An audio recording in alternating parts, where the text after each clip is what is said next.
Conscious of everybody's time and the fact that Jamie and I've got a lot to share with you today. We'll get kicked off right on time. I'll be your host for today. My name is Sanja Licina. I'm an organizational psychologist and I am president at Question Pro Workforce.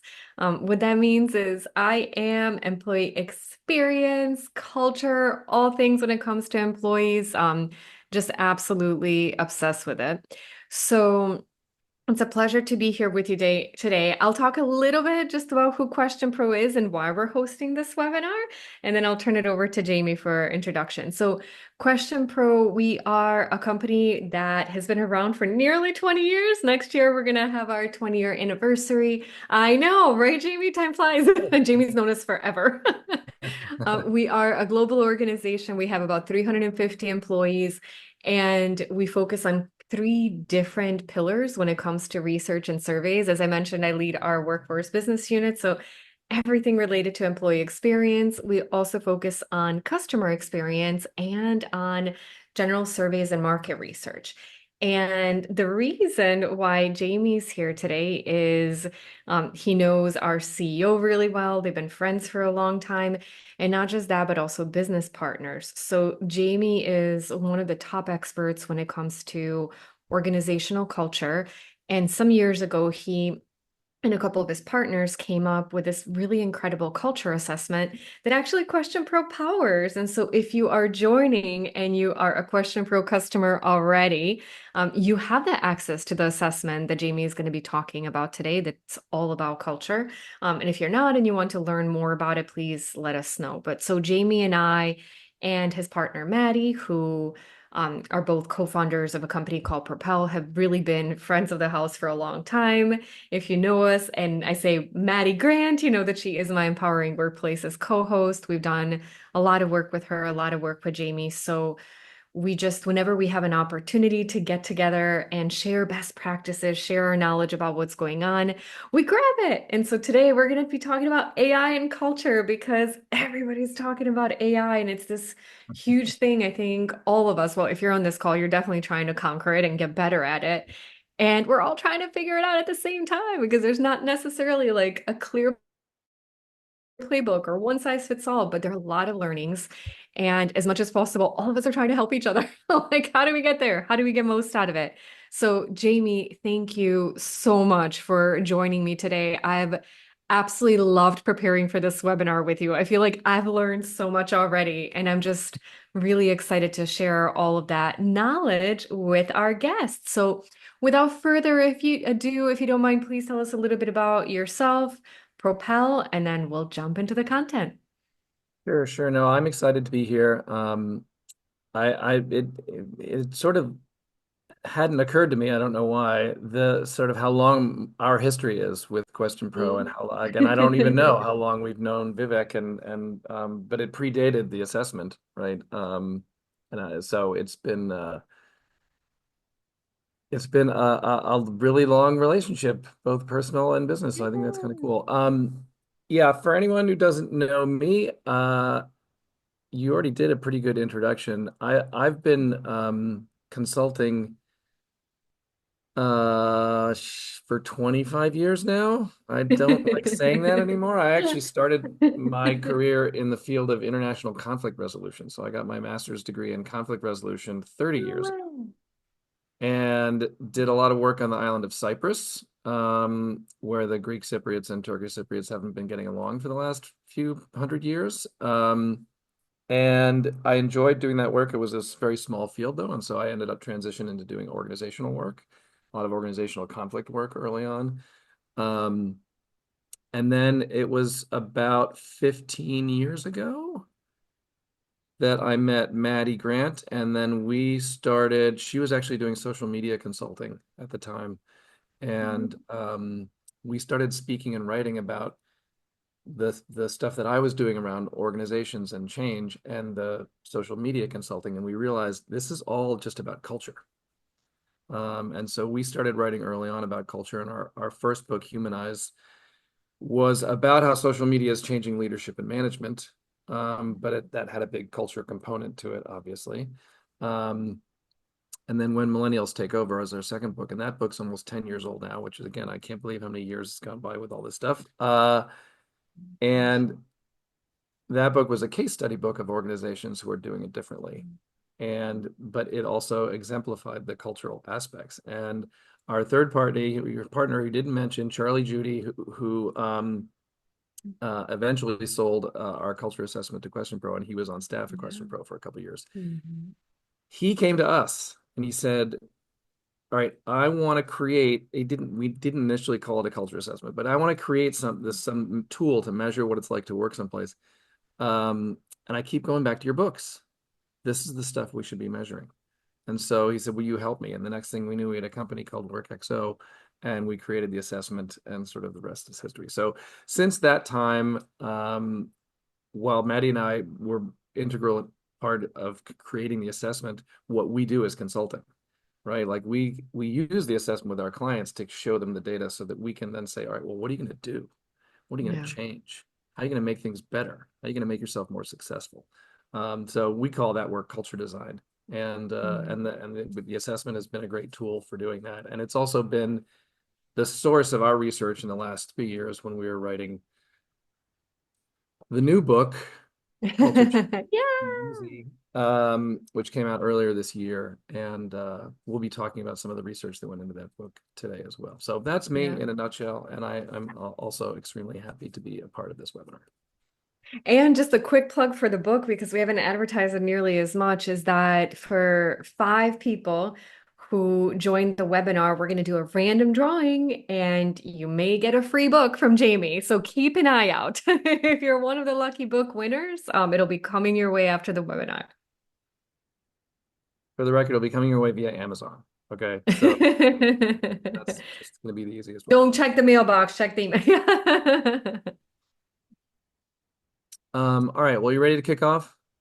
We're ready. Let's All go. right. So I did to start off, I wanted to, and I'm going to show some slides today, although most of this is going to be a conversation, but I wanted to show uh, some some actual AI in action because I created this image using AI. I used DALL-E to create this image. And because if you don't know me, I have no artistic ability. I could never have created this. And I didn't just find it on the internet. I actually created this using an AI tool. I wanted to share that. And this is just a metaphor for that explains why I think we're having this conversation. And so in this metaphor, this is us. We're the intrepid traveler, right? We're the one on the bridge. And we're at that moment in history where we realize, wow, AI has a lot of potential. You look at the growth curves on AI, you look at how the models get smarter every 6 months. Like there's so much we can do with AI. We're not doing it yet. We need to get there, right? So our destination is where we're actually getting results with AI, where things are transformed and business models are transformed and efficiency has gone through the roof. We want to get there. That's the promised land in the back. And between where we are now and the promised land is the big troll. And there's no way to get to the promised land without going through the troll. And the troll is your workplace culture, right? There's no version of the future where we're leveraging AI where we're not doing it inside of our own culture. And the challenge there is that our cultures were built and developed and nurtured and created at a time when AI didn't exist, or at least when AI like we know it now didn't exist. And so that's why I'm having this conversation with everyone I can about I love the potential of AI. But if we don't get our cultures in shape, right, to work with AI, then we're going to be missing out on a lot of potential. So again, we'll jump into the conversation. But I at least wanted to show you that you can do stuff with AI, and I proved it even with guys like me. I'm so I'm a total work in progress. I love it. I'm experimenting and like what you were saying, it's definitely it takes iterations, iterations. And I think like we're giving, personal examples. It's very true for organizational cultures. And I think sometimes we think, hey, we're going to set this goal and it's just going to happen because we wanted to. But it's very much like if you think about your own personal lifestyle or health changes, it's not like people wake up one day and say, I'm going to get in really great shape. And without fail, you start going to the gym and you start doing all these right things. Like there's certain habits that we have that get in the way, and it has to be very conscious. And so you and I talked about a few key areas that you've seen in your research that really make a big difference on culture adoption, right? And a lot of times, I think maybe some organizations will get lucky and there will be a commitment to say, we want to adopt more AI, we want to embrace it, we want to change behaviors. But I think for most organizations, there's going to have to be some cultural change that's going to happen to actually enable those initiatives to be successful. And the big one that we talked about is innovation. And I love the research that you've done and the differences that you've seen when it comes to innovation, when it's, this like, where do we fall flat on it, right? For most organizations, we want to change, we want to be different, we want to learn. But again, it's not as easy as just saying we're going to go and innovate and actually bring it to life. So tell us a little bit about your research, where you're seeing what do organizations generally do okay when it comes to innovation, and where are the opportunities maybe that they don't do as well? And again, I know it's different for each organization, and that's why the culture assessment exists, right? For everyone to diagnose themselves. But there are definitely patterns that you've noticed across the data. So if somebody is saying, like, hey, Jamie and Sonia, it's great to be here with you today. I'd love to do a survey, but don't have the money, don't have the bandwidth, whatever that reason is, what's the next best thing that I can do? What are some things that you've seen that maybe they can, at least make an assumption in their organization or start to dig in a little more around? Well, I want to touch on something you said a minute ago around like we have a commitment to be getting healthy, but we don't just immediately go to the gym. Mhm. Um, I actually looked it up, and I have a source for this, so I'm trusting it. I didn't verify it, but and I don't remember the source now. I've got it somewhere, but the research says like New Year's resolutions, 80% fail. Like, right? Like you say you're going to go to Sounds the about right. and that's by mid-February, right? Like that's 6 weeks in. 80% don't work. And there's I've been in conversations about, well, why is that? Why don't we do it? And some say we lack willpower, like we say, but we don't have the will. I'm like, I don't know. I see people exerting will all the time. I feel like we got plenty of will. Then they're like, oh, well, we're overstretched too thin. We got too many commitments. We're too much to do, right? I don't have enough time. And I'm like, nope, everyone has the exact same amount of time, actually. And so you just got to figure out how you're going to spend it. Yeah. And this didn't come out of our research, but it guided our research. Um, in the field of adult development, there is something that is named and known as a competing commitment, right? So for every commitment, not every, but for commitments that we have, like I want to be in shape or I want to have a good life, I want to have a balanced life, there's a competing commitment, which is still a good commitment.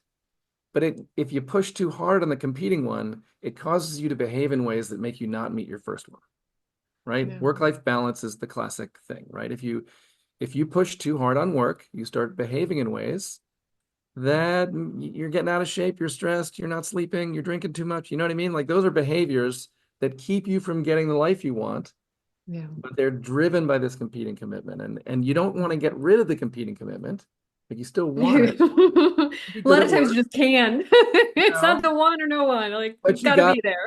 you got to find a way to balance it. So Yeah. we saw the same thing happening in all the culture patterns.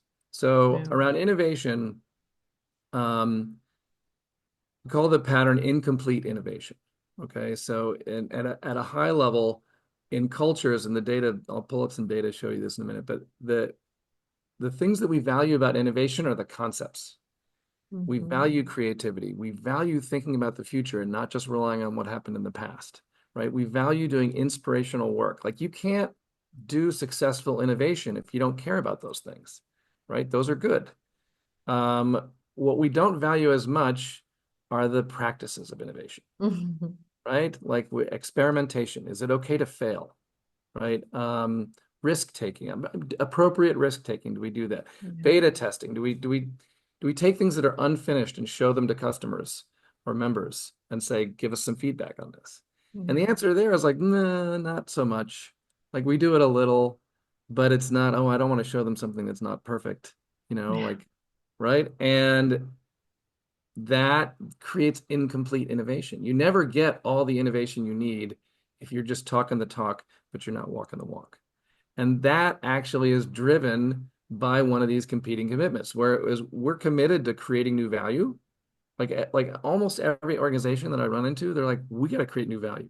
We cannot just rely on what worked 5, 10 years ago. We got to do new stuff. We got to unlock things, right? That's what innovation's Yeah. about. That's my definition of innovation, by the way, that is now all over the internet. I don't know why this one's stuck. I should have a slide on this so that people can share it. Innovation is change that unlocks new value. Hmm. Not just change, it's not just improving things. Improving things is great, but that's not innovation. Innovation gets you to value that you couldn't get at before. It was locked unless you change the rules of the game, right?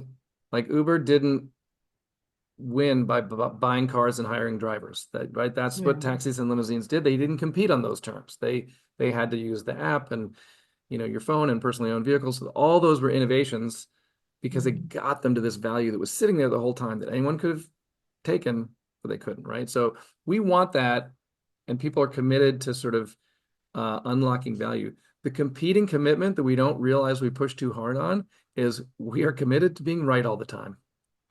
We are committed to appearing competent, Yeah. right? I don't want to look bad. I don't want to show a failure. I don't want to say something didn't work. Yeah. And we push so hard on that that we don't run experiments, Yeah. right? That we don't beta test. We don't do things. I mean, even like marketing, this one kills me because I did work for a marketing organization, just the marketing department in a large organization. And like they don't A/B test. I'm like, people, you invented A/B testing. Like that's Yeah. marketing's thing. That's what it does. Like, well, no, because this message might make the people mad, and so we're not going to share it. We're just going to do message A. I'm like, it's amazing how little we will do around innovation Yeah. because of that competing commitment that we don't recognize. Like we just don't see that Yeah. it's pushing us in the wrong direction. Yeah. I know you and I have talked quite a bit on this, and I know, like, for me, there's so many learning. Like, I hate to fail, I do, and I know it's horrible, and I'm a work in progress. It's definitely like a very obvious developmental opportunity for me. One of the things that I'm hopeful for with AI is that there's like almost no way not to fail because it's going so fast that if you're not trying it and learning and necessarily making mistakes, now it's how quickly do you catch those? And for me, like the big thing is like controlling the like spread of misinformation, like be knowledgeable enough to not do that. But I remember Gia, our marketing person behind the scenes, like her and I have experimented with some AI images, and this was probably like over a year ago. And I remember I would look at someone, I'm like, that woman has like 27 fingers. The fingers thing. Like maybe we should I think they like fixed that, but yeah, that's a tough I one. think that's what I was saying. Like it was definitely a while ago, but honestly, who would have cared anyways? Like even if we did, like it's this just general image. Is someone gonna like really go in? Like, and the idea wasn't that it's real, right? The idea wasn't like, oh, I went somewhere and took this photo. Like it was Yeah. supposed to be AI. And so I'm really hoping, and maybe that's like what we can kind of, talk about in a little more detail. What is it with innovation? What is it with that? Our human innate of fear of failing. But maybe today the game has changed. Like maybe is it? Are people more open to today? Like what can we do differently in cultures to Yeah. actually for anyone like me that's kind of risk averse that I can get in there and like embrace it more wholeheartedly. I mean, I don't think the game has changed in terms of how people are approaching it. I think the fear of failure, or the other way of looking at the desire to be competent, right? Yeah. Like that's real. That's a good commitment, right? Don't get rid of that one. Hmm. We should intend to be competent. That should be something we work on, right? Yeah. So from a culture and a culture change point of view, uh, I look for creating or changing processes and systems to make the failing a little more safe, right? Okay. So you definitely have to work on psychological safety in a culture if you want people to to experiment and to take risks and to try new things. You can't just Yeah. get mad at them when it doesn't work. When that customer calls the CEO and is all mad because something didn't work, and you come down as the CEO and you start yelling at your people, nope. Yeah. No one's going to run experiments if you do that. So Yeah. a broader environment of psychological safety I think you need to maintain. But what I also like is like just give people sandboxes, right? Mhm. Say, you know what, within this little area, I want you to take some risks. I want you to Yeah. experiment. It's like, hey, on I'm making this up, on this marketing campaign for this webinar, I want us to take some chances Yeah. and see and learn from it. And so not everything's going to work. Like I tell people all the time, if you're running experiments and they all succeed, you're doing them wrong, right? You're doing stuff you already know how to do, right? Yeah. Like experiment is about learning. Like, and it's a hypothesis. You don't know what the right answer Yeah. is. And so um, people sometimes feel that's too much. Like, so actually, this is a quote I use all the time from the CEO of WL Gore and Associates, the people who did Gore-Tex, right? Hmm. They're an innovation hotbed. They have been for decades. And I heard the CEO speak at a conference, and she said, "You know, we do a lot of experimenting at Gore, but we do have a saying, which is if you're going to punch holes in the boat, do it above the waterline, I love right? that. Like, Yeah. don't put the whole thing at risk. Yeah. Don't try this new AI thing on your flagship, like Yeah. big moment thing, right? Yeah. Like find a place to do it somewhere that's not as impactful and give Yeah. people that experience of, hey, I tried it, I failed, we learned, and we all feel better about it now, Yeah. right? You get to that point, and then you actually sort of are Yeah. creating a culture where people will start taking action on their own, which is what you really want. Yeah. Who do you think that guidance should come from or could come from? Like, is that the CEO? Is that like somebody's direct manager or leader? Is it HR in defining culture? Because I love everything that you're saying. And I'm just trying to think for anyone that's, a part of our conversation today, like where does that come from? Who initiates that? Who agrees to those guidelines? Like what if I tell my team like, hey, do this? And I'm actually very like I'm probably the most fortunate person because like Vivek, our CEO, is the most like just go try things. And I was reflecting on that recently, just actually how empowering that is. And Mhm. how, like you mentioned, psychological safety, and it's exactly that. Like I've had many different leaders in my life, and I would say he's probably the one where I fear the least, or I don't fear if I try something and it maybe doesn't work, that he's going to come and be like, what the heck did you do? Because he leads by that example. Now, again, like I'm also like a little bit risk averse. So I don't go out and do these crazy, big things, but I do experiment. I don't have that fear. And in my opinion, for us, a question probably comes from him, but does it have to? Does it have to be something that the CEO is vocal about, or can it be also other parts of the organization that set that? You know, one of the conclusions that we drew, and it's in the last chapter in the book for Culture Change Made Easy, um, is that culture change must happen both top down and bottom up. Hmm. And we didn't have that conclusion going in. That wasn't where we thought we were going to end up. I mean, I Interesting. didn't have an opinion. Like I've talked about that concept before, Yeah. but when we finally did the patterns and wrote it all out and showed our culture change model and said, Mm. folks, this is for everyone. And if everyone's not, if the top does it only, Yeah. like it's got to be lived by the people, right? So there's a responsibility at every level for living the culture and Yeah. creating the culture. Um, but it needs to happen from the top down too. Like a bottom up only culture change thing is just not going to stick. Yeah. And so the or as a friend of mine said, the CEO can't drive culture single-handedly Yeah. because it exists in the behavior of everyone in the organization, but the CEO can kill it in a heartbeat, right? Vivek could kill that culture of psychological Yeah. safety and experimentation and just run with things with one bad reaction. You know what I Yeah. mean? I Yeah. mean, it depends on what else you got going on in the culture. Maybe that wouldn't one thing wouldn't ruin it, but like you got to Yeah. watch that. So the top's responsibility is mostly in behaving in ways that are consistent with what you say your culture is. Yeah. That's their job. Like that's what I want them to focus on almost all the time. Don't worry about other people's behavior in the Yeah. organization. Just focus on yours. Make sure that when you say we can run experiments, that you're not doing anything that says the opposite, Yeah. right? Because that's in culture, if the behaviors are different than the words, the behaviors win, right? In defining what Yeah. the culture is. So it needs to come from the top and it needs to be consistent. But we, like Maddie and I, are even more focused now on like doing this from the middle, doing this from the Mhm. bottom. Like find the span of control you have and run culture change on that little tiny span of control, right? Yeah. So if you have one little department and you want to run more experiments, then don't make everyone do this, just you. Start measuring how many experiments you do. Yeah. You're a team of 4 people, meet once a month, talk about your experiments.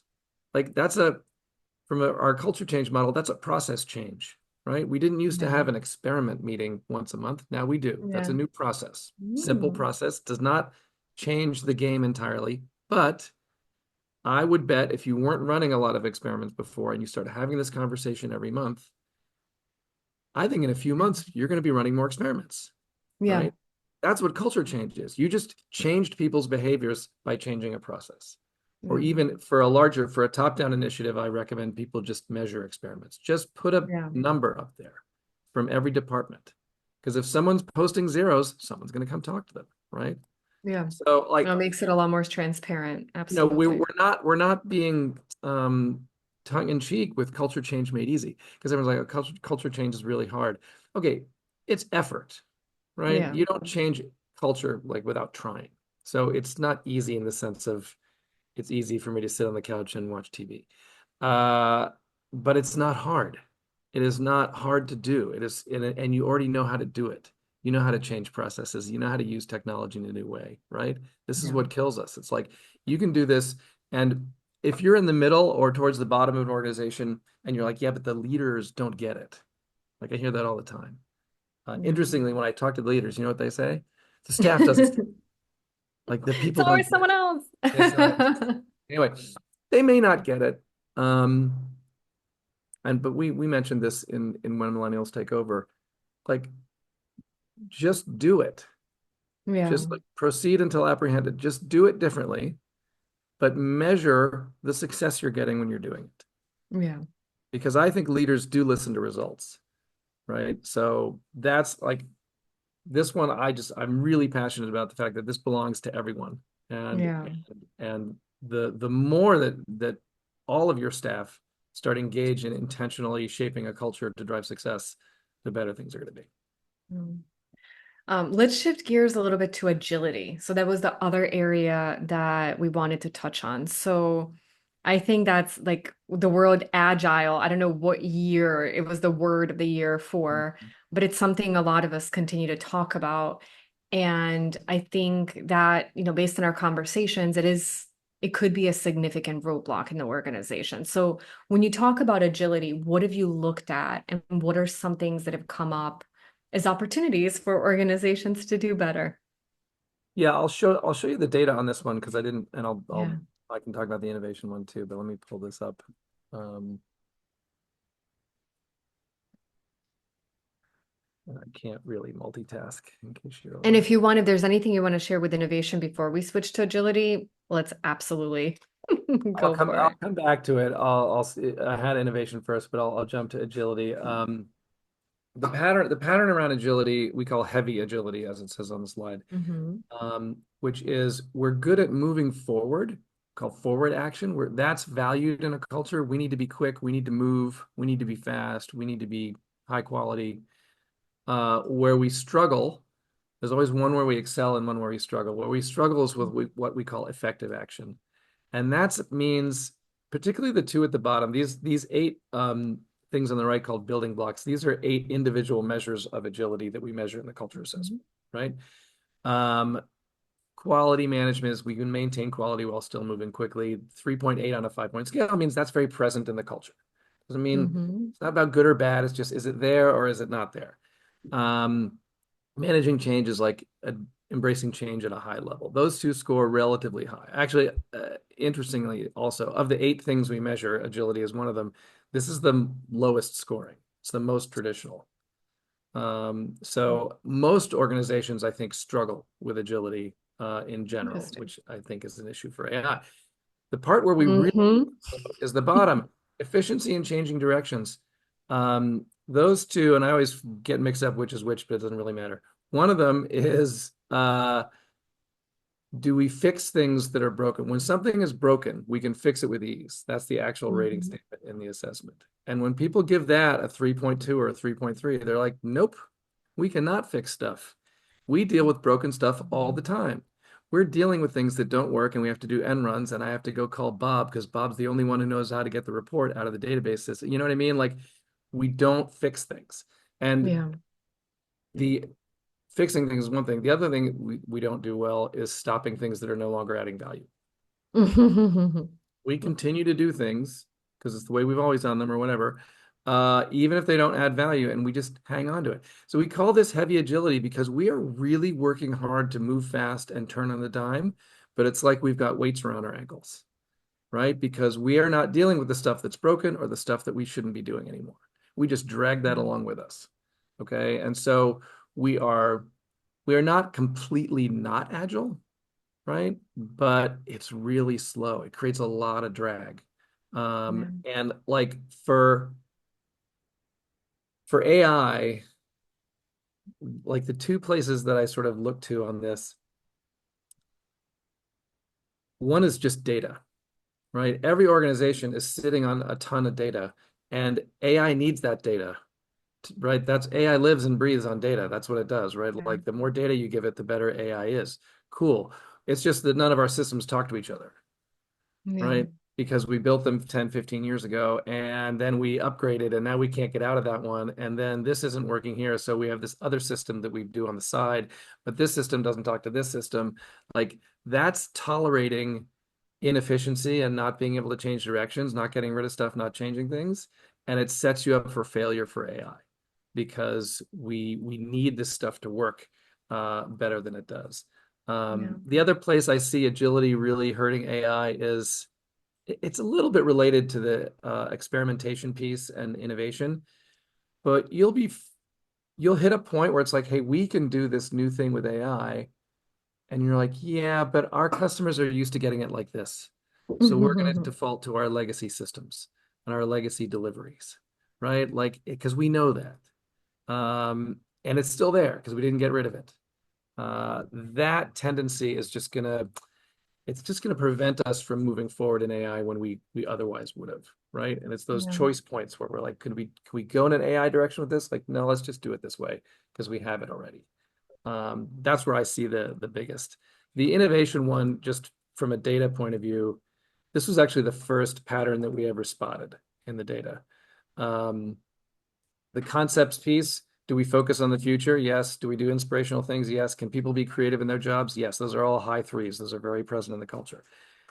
The practices are just right at the bottom. Do we run experiments? Do we take risks? Do we testing new ideas about beta testing? Um, I was debriefing this data for clients, and I said the same thing every time when I got to innovation. Like everyone's pattern was the same. Like it's not 100% true, but it was so clear. I was like, all right, there's got to be something here, and that's what led us to do the other ones. The competing commitment behind heavy agility from our perspective is we definitely want speed and we want to be able to adapt to changing circumstances, but we overvalue novelty and creation. Creating something new, that's what we should do. We need a new program. We need a new product. We need a new this. And we love that. But if that's all you do, it's going to build up this debt, this baggage of things that you started but now don't need anymore, right? And that's what makes it hard for us to be fast and adaptable. So Yeah. that's So that's again, we write I about that in the book as well. yeah, I want to maybe, there's some things in the book I think for our guests to dig into. And one thing I wanted to definitely spend some time on because also it really resonates with me is adding, experimenting, and I think it's both innovation and agility and adding new things, yet having this baggage behind you. And I remember like this was an example from when I first started my career. My first leader, I remember asked somebody, like this woman had been running these reports and reports, and my leader never looked at them, but they never had that conversation. At one point, when she asked her, like, hey, are you still running these? Yeah. How long is it taking you? Like 20 hours a week. She was like, what? No, no, no, stop. But there was probably a really long period of time that she wasn't looking and she kept doing, but that conversation didn't happen. And so, is that also a little bit around maybe that psychological safety and the person doing the work not feeling comfortable to necessarily raise their hand and say, listen, I'm actually all about these new ideas and experimenting, but something's got to give. Like I remember, and I don't always do this well. I think maybe I used to do it better. I would sit down with my team for a while and we would talk about what are the to-dos and what's the capacity. Because I had it, because it was happening to me, right? With my leader that's like, oh, do this, do this. And luckily, I don't know if it was luck. I felt okay saying that I don't have the capacity because I knew two things could happen. One, I wouldn't say no, but then at some point I just wouldn't deliver because I didn't have the time. And so, can I get ahead of it and say, hey, I love that idea, but listen, this is what I have on my plate today. And based on what I can do, I can't do all of it. So out of this, like what's least important? What do we parking lot? Maybe like what do we just walk away from? What do we parking lot for a little bit and maybe come back to? But I think not, I know not everybody's comfortable to say that. And so when it comes to agility, when it comes to these competing things, like what would be your advice there? Like, is it like really looking at the culture and making sure these conversations happen? Is it for managers to really hold themselves accountable to have that conversation and take the time to do it? Because I also, then on the other hand, sometimes I realize as we're running, maybe I don't even take the time to think about it. I'll just add something and then I'll realize, be like, oh, I didn't do this. And it was not a conscious decision. It's I was just running so fast. Like it's almost like I didn't like realize that the wheel fell off the car until we were like swerving one way. And I'm like, ah, Yeah. should have pulled over and thought about that one. So what's because I have a feeling in today's world, all of us are doing a lot. A lot of people feel like over capacity. So what's something we could do to start to change that? Maybe at a big scale or even just like little bits at a time, even maybe little experiments.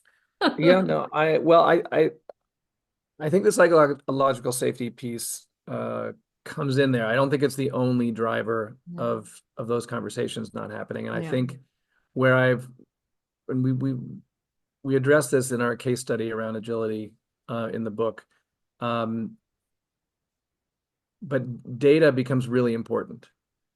And I've seen this in a bunch of different contexts in our research over the years, actually, from the other books as well.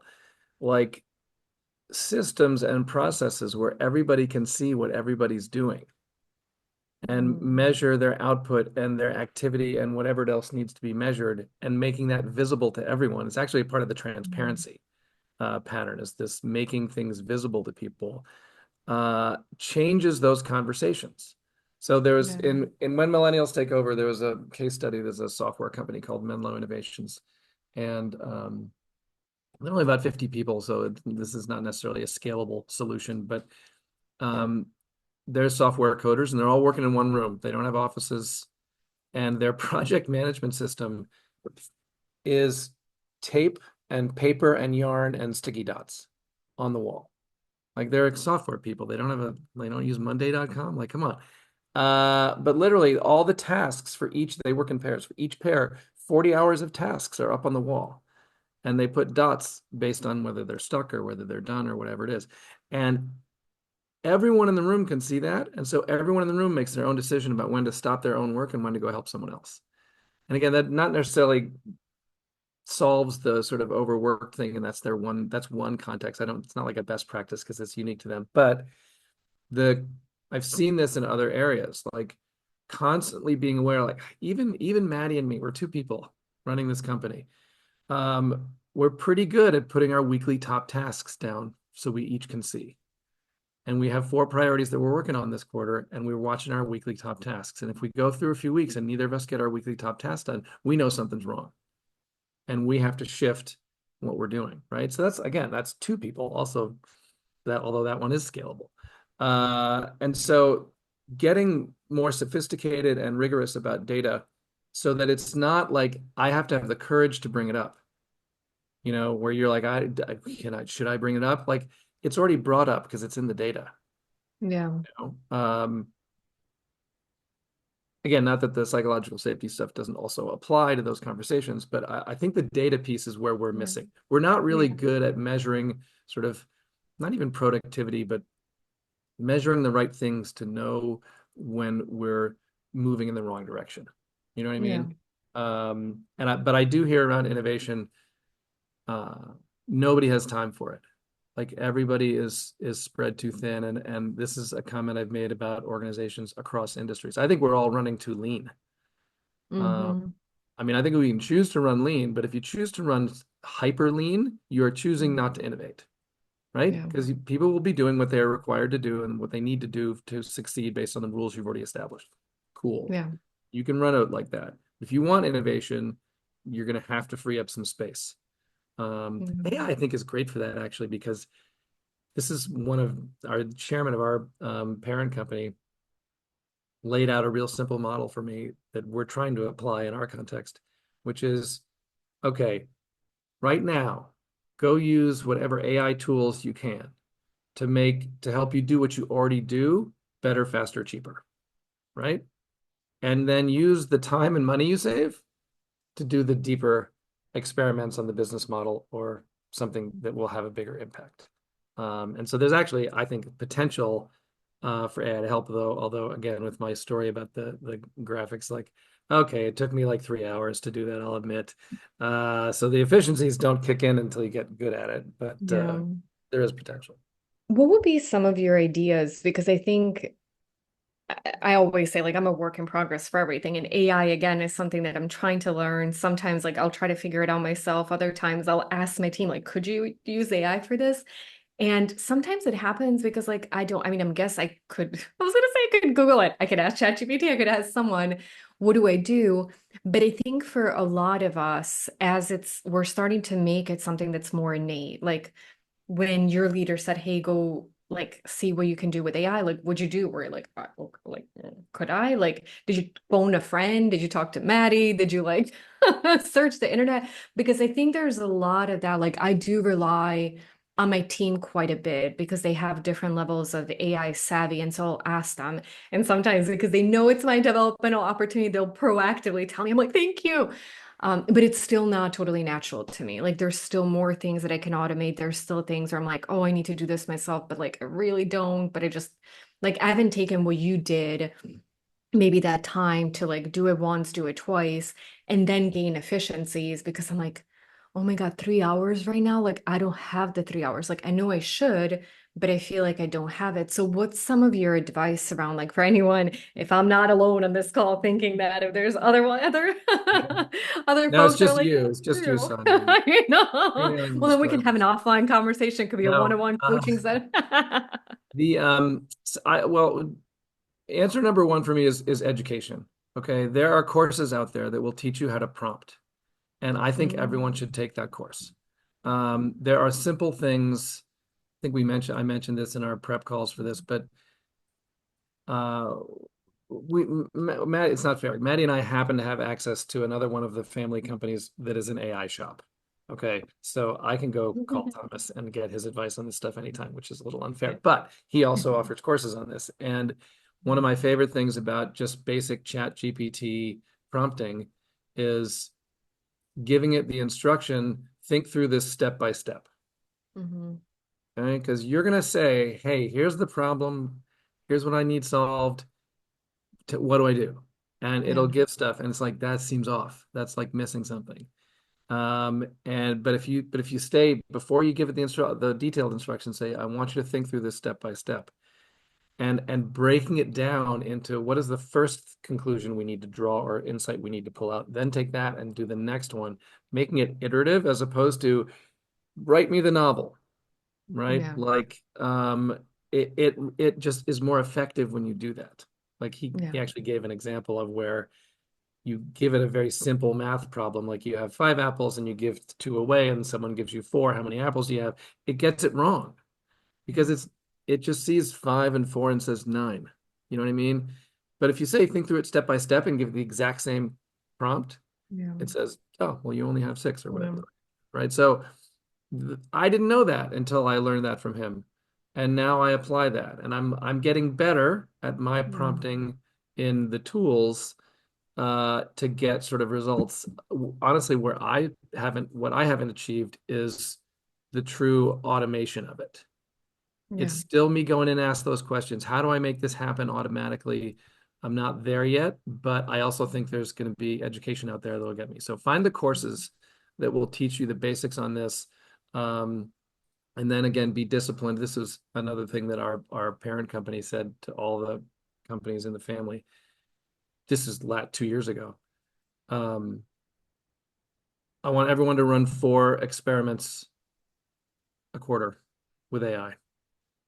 Mm. Don't care what it is, just do something. I tried an AI based project management software, which I ended up not liking, but it was an experiment. Um, and so you gotta hold yourself to that because you can easily again just say I'm too busy.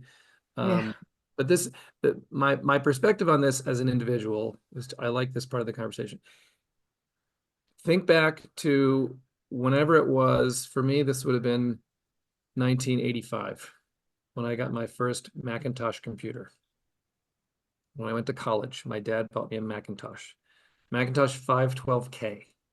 It had 512 kilobytes of memory. This computer has 2 billion times that, I think. Anyway, I learned how to use it. Like I didn't know how to use a computer back then, but I learned and I did it because it was fun and it was a Mac and it was easy. I'm not that I'm okay, I'm anti-PC. Anyway, um, but at that time, someone said, I don't have time to learn how to use a computer. I'm like, well, you Mm. better because that's the future. And all of work is about Yeah. computers. I think AI is going to be the same thing. I think we won't really call it AI eventually, Yeah. but learning how to use it and doing things with it right now, I think now at the Yeah. critical time as individuals just to figure that out from a sort of career development point of view, because Yeah. in the future, we will all be using it in many ways that we can't even imagine. Yeah, I totally agree. So I know we wanted to leave a few minutes then to talk about the playbook model. So between now and 5 minutes before the end, wanted to turn to the last topic about difficult conversation. So for those of you on this call who know me, you will probably appreciate the fact that the other day a book showed up in my feed that the title was something along the lines of Not Everybody Has to Like You. And I downloaded that book and I'm gonna read it. Because if somebody doesn't like me, it breaks my little heart. I like for people to like me. It's a really, really hard way to go through life. So, taking that to having difficult conversations at work, I really want to make somebody sad, but they're a great person, but da da da. Huge, again, opportunity. So, Jamie, tell us about difficult conversations and why they are so important, having them and having them effectively inside of organizations, especially now when it comes to adopting AI inside the organization. Yeah, I mean, we've talked about it today already. Like when you to do AI effectively, you are going to run experiments and things are going to fail. You are going to disappoint people. You are going to not deliver on results that you promised, right? You are going to have to realize that something in the organization is broken and it needs to be fixed. And you're going to have to tell the person who didn't fix it that they need to fix it now. That's a conflict, right? Yeah. When I got to go to IT and say your data systems suck, like that's a tough conversation to have because that person manages the data systems and was responsible for all the purchasing behind it, right? Like, Yeah. and for the record, don't go to the IT person and say your data systems suck. That's not a tip, okay? Um, but I think with implementing AI, there are by definition going to be a lot of tough conversations that you have to have. And I've been, as I said, I started 30 years ago in the conflict resolution field. I don't see a lot of organizations that are good at difficult conversations. It is not a skill that is widely developed. I mean, they exist, they're out there, but it's not the norm. Um, we have to learn how to have hard conversations quickly. Like the number one, you know what we do, and tell me if this resonates with you, Miss I want to be liked. If you sense that there's a conflict, you sense that someone else has an issue with you or that you have an issue with someone else, and it sort of usually comes up like subtly, right? Like there's a hint. As soon as you know there's a conflict, people walk away, right? They're like, change the subject. Let's talk about something else. Let's move on to the next topic. We'll deal with that later. We'll go offline. That's right. But you're not going to go offline. You're going to go into your own separate home offices and you're not going to talk about it. It's called conflict Mhm. avoidance, and it drives, like, I think 95% of the inefficiency inside organizations. If What's interesting to me, this is a tip. I give this when I do conflict resolution training. The minute you realize there's a conflict or a tough conversation, that's when you need to schedule a call, right? Or a Zoom call or in person, not an email. Okay. Someone challenged me years ago to write a book about conflict in email. And I thought about it and I said, you know what? That book is one word long. Don't. Like, just don't do it, right? So get on a Zoom call. In person is better. Zoom is a close second, and phone is third. And those are your three options for conflict conversations. But do it early. Don't wait until it gets big. Because if you wait, like, oh, I don't want to bring it up. This is a sensitive topic. I feel uncomfortable. It'll be fine. And then 3 weeks go by and other things happen that add to that conflict, right? And now it's kind of big. Now I really don't want to talk about it because it's a big, Hmm. right? And so I'm avoiding it more, or like when the easiest time to deal with it was at the very beginning, when it was small and it hadn't gotten complicated. And so, like, it's a basic conflict tip, but move toward the conflict. Always move toward it. And Yeah. you know, you got to work on sort of your own skills around having those conversations, but you're almost always better off moving earlier toward it than waiting. And then the other piece, the other big tip that I like to give around difficult conversations is around feedback. So ultimately, in most conflict conversations, I want you to do something differently, right? Like, I want you to fix your data systems, or I want you to market my program in a way that I think is more effective, whatever, right? Like, we have a conflict. We have difference we want different solutions, and we need to work that out. Um, I could try to convince you to do what I want you to do by demanding it. You must do this. Your approach is wrong with the data systems. You must fix it this way, which will make you defensive, right? Mhm. Because you don't like being told you're wrong, and you don't like being told what to do. And so then you'll explain why I'm wrong, and that's where the conversations get bad. The way to derail that is have the feedback that I'm giving you be about behaviors and impact. Hmm. That's it. Hey, when you created these two data systems, the impact is I got to spend 4 hours doing 2 hours of work because I got to go into each system and do the same thing twice. And it's not just me, it's everyone on my team. And so that's a lot of time. And so this is a solution I think we need to find, like, we got to figure this out. So when we do it this way, it's having this impact. I don't know what the solution is. Well, I have some ideas. We can talk about it, right? So or you could say, like, here's a request. I would request that we do it this way. And then that would Yeah. at least save me an hour of a 4 hour job. So what do you think? So I'm making a request rather than demand. So behaviors and impact. And Yeah. yeah, the impact is negative. I'm basically saying, hey, the fact that we have these two data systems is a problem. And so that is kind of judgy, Yeah. but it minimizes the judgment. It's just like, hey, this is what we have, and this is the impact it's having, and you can see that that's not good. Again, that's not a guarantee. Sometimes the conversations go south. Someone they get mad, they get defensive. Like, you can't sort of Yeah. always have that, but it greatly increases your odds.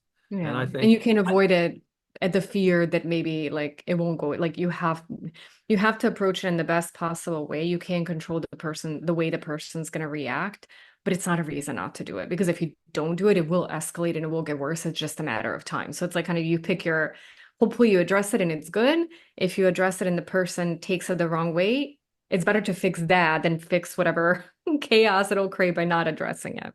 yeah, no, it's a big rule in the conflict resolution field. The only thing you control is your own behavior. No, So all you need to figure out is what you're going to do next, no, you know? Uh, absolutely. Well, so we yeah, have about 5 minutes left, so I wanted to guide us to the playbook model, if you don't mind walking us as we start to wind down some more practical recommendations around what do we address in the culture and what do we look at. yeah, I mean, basically it won't take long because we've been talking about it the whole time. Mhm. We just haven't been naming it that way. So this is chapter 6 in the book. Uh, goes over our playbook model. If we're going to say culture change made easy, then we're going to show you how to do it. And this just says, if you're going to change your culture, these are the areas you're going to make changes in, right? You need to change the way you do things inside your organization that will drive new behaviors that are going to make up the new culture. And the top three sorry, the top three: process, structure, and design, technology. That's where a lot of the plays are. That's where you're changing how you do your work, right? We change how we do staff meetings. We change how we do budgeting. We change how we do information sharing. All of those are process changes, and all of those can lead to new behaviors that'll drive a new culture. Structure and design is more about, well, it's about organizational structure and design, like who reports to whom and cross-functional teams and that kind of thing. But also for those of us that have offices, the physical structure and design of the office is actually a way to change the culture. And we write about that in the innovation chapter. Interestingly, a lot of the organizations we looked at that were doing innovation had specific parts of their office that were designed differently to generate more innovative behaviors. That was kind of interesting. And then technology is, how do you use software in ways that will change the culture? I see a lot of organizations changing how they do project management as part of culture change, and that often involves software adoption, right? So that's a piece of culture change. The bottom three are more about managing your culture over the long term. So talent and HR is, how do we do performance management and recruiting and onboarding? Like, if you're going to keep your culture a certain way, you got to do those things intentionally. Rituals and artifacts is about how we communicate culture. Stewardship is about managing the process of culture change. So that's more like who in HR is really doing the work of measuring your change and planning it. And I don't know how many of these I mentioned. I think I mentioned experiment metrics. That's a process change that would help innovation. We didn't mention idea management software, which I know you guys are familiar with, but there is software out there where people can put out ideas and vote them up and down. That could get new ideas going around innovation inside an organization. I mention this all the time. Do an AI experiments channel on Slack or Teams and have everyone just talk about the different experiments. Like you were saying, who do I ask? Well, what if you saw what everyone was doing on AI and said, oh, that's a good idea. A lot of times we're developing our AI stuff in secret because we don't want to look bad, right?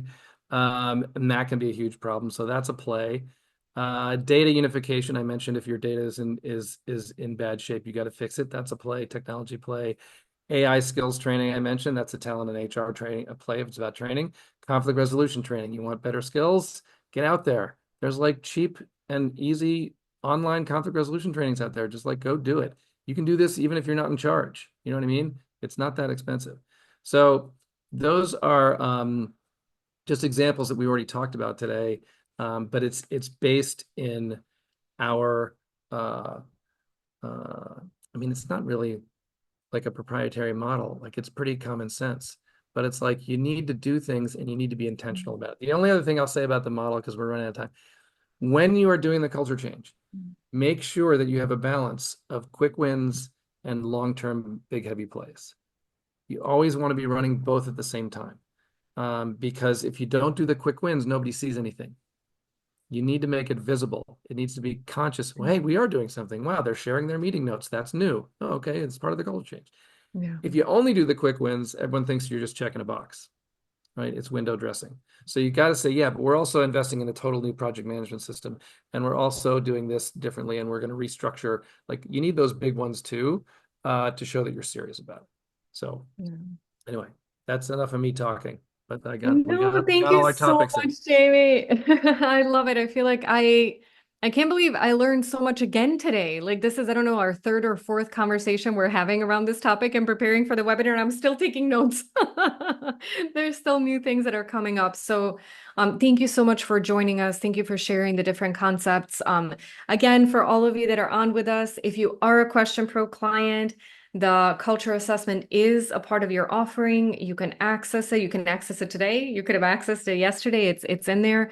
If you need any help pulling through the data, understanding the patterns, taking action in your culture, Jamie and Maddie are your people. Like they're phenomenal at it. Clearly, like they've written books. They look at this information, internalize it all the time.